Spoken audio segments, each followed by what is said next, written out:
Hello, happy Thursday, hashtag Thursday Thoughts. Thursday Thoughts, there we go. Don't forget to drop me in a like down below. I appreciate the likes very much. They do help me, so don't forget to do that. If you want to drop me in a little comment as well, I appreciate those. They are useful. Right, so I'm going to have a bit of a rant this morning because it's nearly Christmas. Everyone's winding down or getting amazingly stressed. So I'm going to I'm going to have a little rant. And what I'm going to talk about is since 1993, obesity in the UK has gone from 15% to about 28%, so it's nearly doubled, right?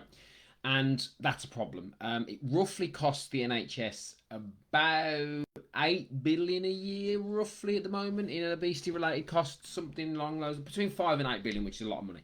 Now you imagine halving that. You imagine halving that amount of money. Um, in terms of helping we took a lot of talk about helping the NHS. You talk about halving the obesity rate, you would halve the cost on the NHS. So anyway, so I commented on a post on LinkedIn about the C word regarding mandatory vaccinations. Now, obviously, everyone's got their opinion on that, and that's fine. I don't believe that you should enforce unnecessary medical procedures on anybody. I think that's not fair. And I always make the point about the fact that no one's talking about obesity, but everybody's talking about this, and you're more likely to die of a metabolic condition linked to obesity or linked to poor health than you are of COVID. The mean average mortality rate in healthy adults under 70 for COVID is 0.05%. So you've got a 99.95% chance of survival if you're under 70 and you're healthy. Even if you're not healthy, it's still quite a high percentage, and even over 75, it's still quite high in terms of it's still I think it's about 90% chance of survival. So across the whole lot, it's about 99%. Now, I'm not here to discuss that because it triggers people. People get all uppity and upset, which is part of the problem, but that's a different conversation. What I'm here to talk about is this thing about obesity. So I raised the point about obesity, and somebody came back at me and said, "Oh, obesity only costs 5 million a year, 5 billion a year, so that's okay," which highlights the problem for me, because it's like, oh, we can just sweep that under the carpet. Whereas actually, if 30% of the population, and actually I'm in the West Midlands, and we're in some of the fattest parts of the country, based on the charts, and this is readily available data. None of this is controversial. The fact is, we're not allowed to discuss that. You get called a fat shamer and all this kind of stuff. Yet the C word, everyone's losing their minds when the data tells us that the survival rates are quite high just because it's pushed in our face. Do you imagine what would happen every day if we did the same with obesity?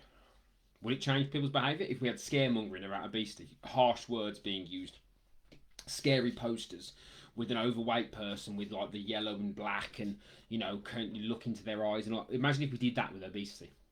Would that change people's behaviour? Probably. Yeah. But the point is, it's interesting how someone's going to come back and argue and say it's only 5 billion, like that's okay, when that's preventable. It is preventable. Most of it, high percentage of it in the 90s, high 90s, is preventable. And we get into those discussions and we get into those arguments. So for me, that's fascinating. And the point I'm trying to make here is, you might be watching this and thinking, normally I'm here to solve problems. I'm here to help you to achieve your health and fitness goals. I'm here to take people away from the stresses of the world and try to get them into their bodies and out of their heads.